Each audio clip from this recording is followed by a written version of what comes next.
Welcome to this lesson as part of Unit 4 Financing. This specific lesson is going to be in the area of pricing. Hello, my name is Ed Grohusky. I currently serve as the entrepreneurship instructor at Gateway Technical College.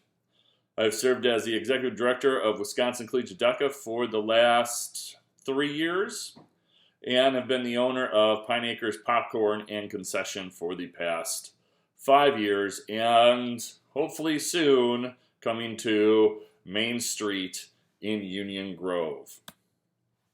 When we talk about pricing in its simplest form, it needs to really accomplish 3 items. When we talk about the 3 items that we're looking to cover, first thing we need to look at is, can we cover our COGS, or our cost of goods being sold?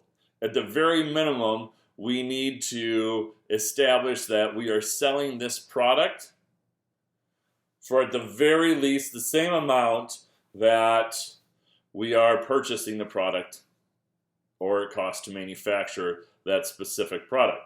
Now, there are some issues with just worrying about your cost of goods, since clearly there's more than just the cost of goods that we are dealing with in terms of our contribution to cover an overhead. And so each product we sell, we need to understand, how does that product fit into paying for our overhead costs as well? Now, this is going to change in terms of the different types of businesses that you may be running. Now, if you are a very labor-dependent company covering your cost of goods, then you're going to have to identify exactly what you are filtering into that process. Let's look at a college.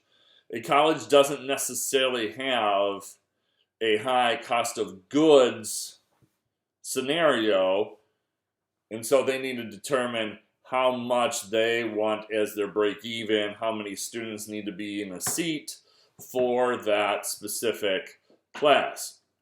Because part of their cost of goods really becomes very labor dependent at that point.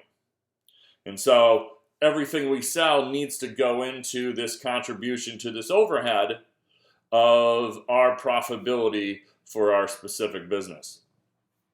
Now, with those 2 things, those are really our internal goals that we're trying to accomplish. Then we have to have an external goal: is this price at a point that is attractive to our potential customers in purchasing this product? And so when we talk about different considerations to pricing, pricing gets put into a couple different areas in how we're going to price our products based on, first, where are we with the product life cycle? Are we introducing a product, or are we trying to accomplish as much profit as possible from that profit? And so product life cycle will change the way that we look at our pricing. How does this product fit into the product mix of the company that we're working with? Now, if this is the only product that your company has, that is one item. Or then looking at all the different products that you're going to be covering. Is this going to be a low-end piece for you, or is this going to be a higher-end component? Or is it going to be somewhere in the middle? And so based off of that, we take that to that next item on this slide, which is, what is the brand perception that we're looking for this product? Do we want people to view this product as a high-quality product? Well, then our pricing needs to match that situation. And so we may decide to sell that product at a higher rate because we want people to have a perception of our specific brand. I always use the example of Lexus and Toyota. And so Toyota wanted to get into the luxury car market, but they knew if they called it the Toyota Corolla Deluxe, that they probably couldn't get $60,000 for that product. And so what they did is they created a whole different brand and created pricing strategies that was different than their main product line. And so their pricing strategies fit that brand perception that they wanted for Lexus. And then ultimately you have to look at the elasticity of the product. If I continue to raise my price, how many customers are going to come along for that ride? Meaning, right now, gas is between $2.85 and $2.90 a gallon. You could raise the price to $3 and $3.05 per gallon without really losing that many customers. So if your costs go up, how do you pass those costs on to your customer base? If right now restaurants are struggling because the supply chain, in a lot of different industries, the supply chain is broken. We have manufacturing downturns, we have plants being shut down in regards to COVID, etc.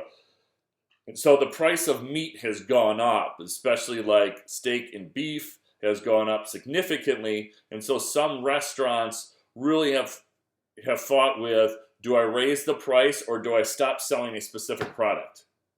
Because the thought process is, if I raise the price to the same amount on my price that my cost has gone up, are people willing to spend $18 for a steak sandwich?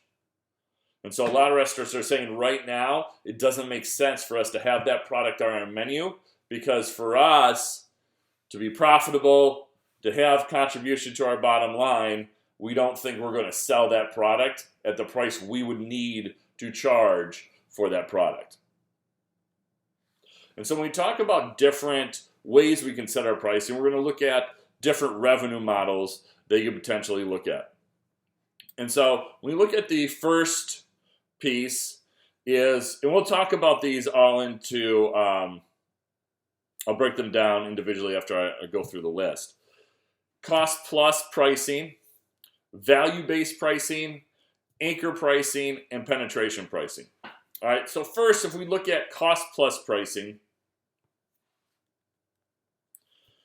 really what we're going to be looking at is the use of a business's cost of goods and overhead to determine what price should be made with a markup. So you're figuring out, what's my cost of goods to sell this product, and then I'm going to have a flat markup across the board for all my profit.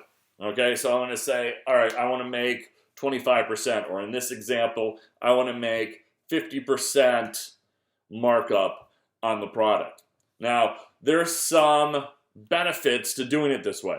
Now, one of the benefits to using cost plus pricing is the idea that it's a rule of thumb type of situation, and it's easy for me to figure out, okay, my cost of goods is this amount, add 50%, this is what I'm going to sell it for.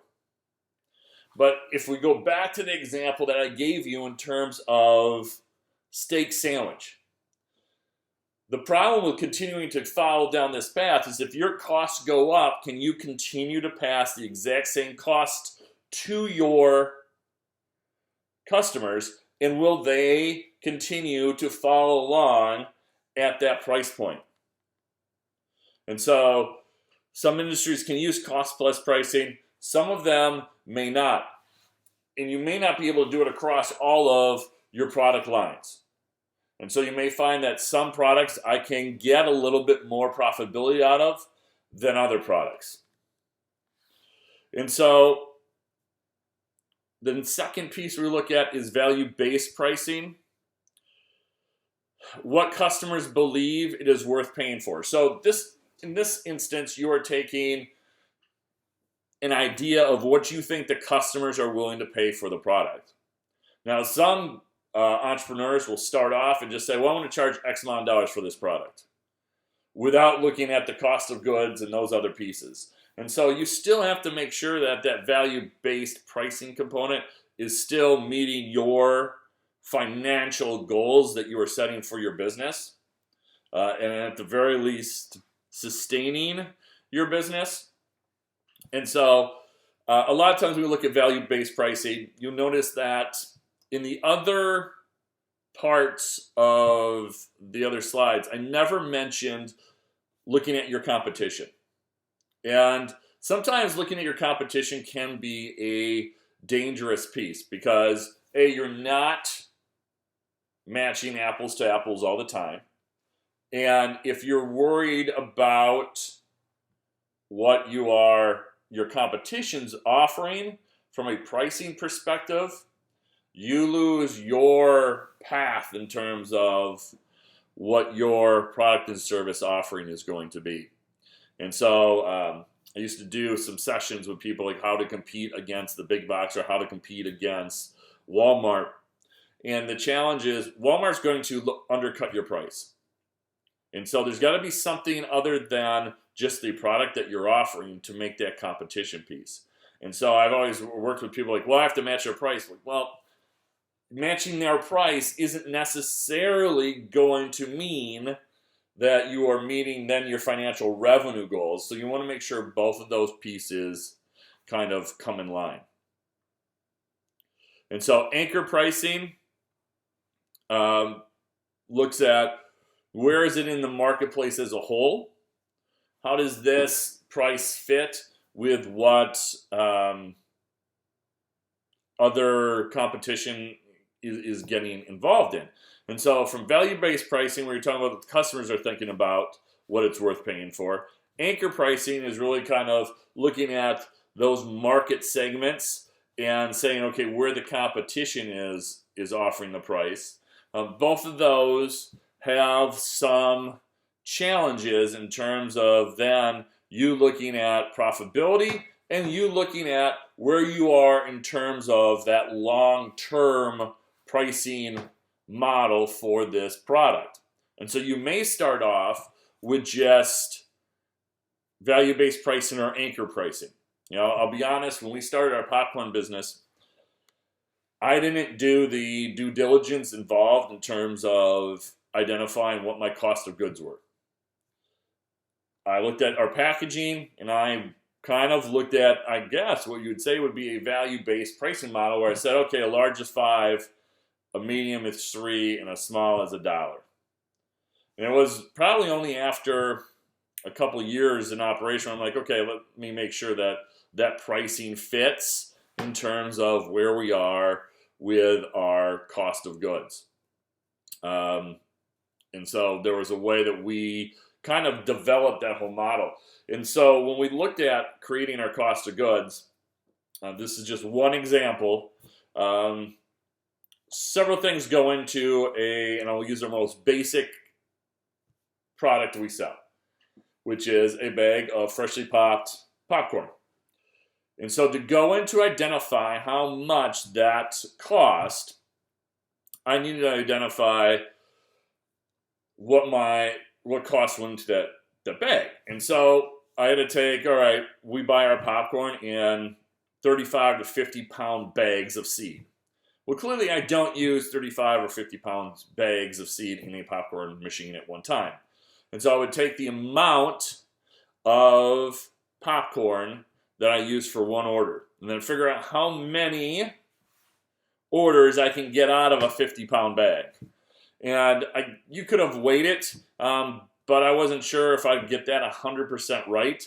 And so what I did is I actually took the cup and a half and scooped out and figured out how many scoops I could get out of a 50-pound bag. Had to do the same thing with oil and had to do the same thing with salt. And that would allow me to identify what my cost of goods were for that specific product.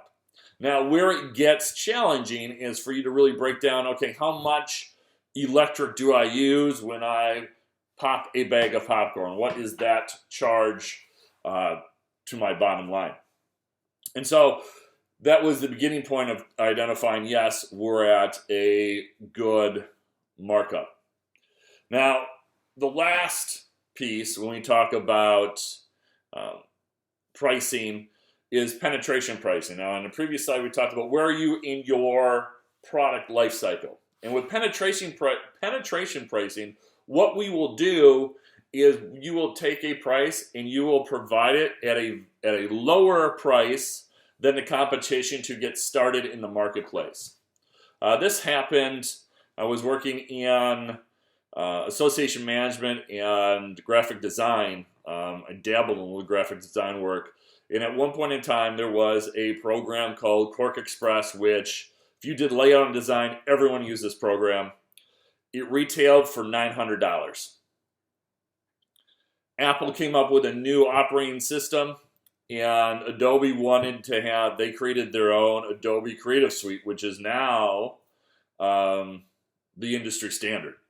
And so to get started, what you could do is you could buy their program that was similar to Cork Express, which was called InDesign, and you could buy it for $200 versus $800. And so they offered it at a much lower price to get into the market. And so by doing that, by offering that lower price and getting it into the marketplace, then people didn't re-up with the more expensive piece because they used the product, got used to it, and then they could raise the price down the road. Now, the one thing you have to ask yourself with penetration pricing is, will I be able to develop loyalty at that low price piece? In some industries you can, in some industries you can't. And so if you're going to offer that penetration price, you want to pull that customer in. It's worthwhile to get that customer if they become a lifelong customer. The challenge that you have is, are they just going to go to the next place that is cheaper? And so you want to make sure that you're identifying what you are going to do other than that low price to bring that customer in. And sometimes your price gets too high, and they really don't talk about this in terms of the revenue models in the chapter. But what can you do in terms of, does your product fit a subscription model?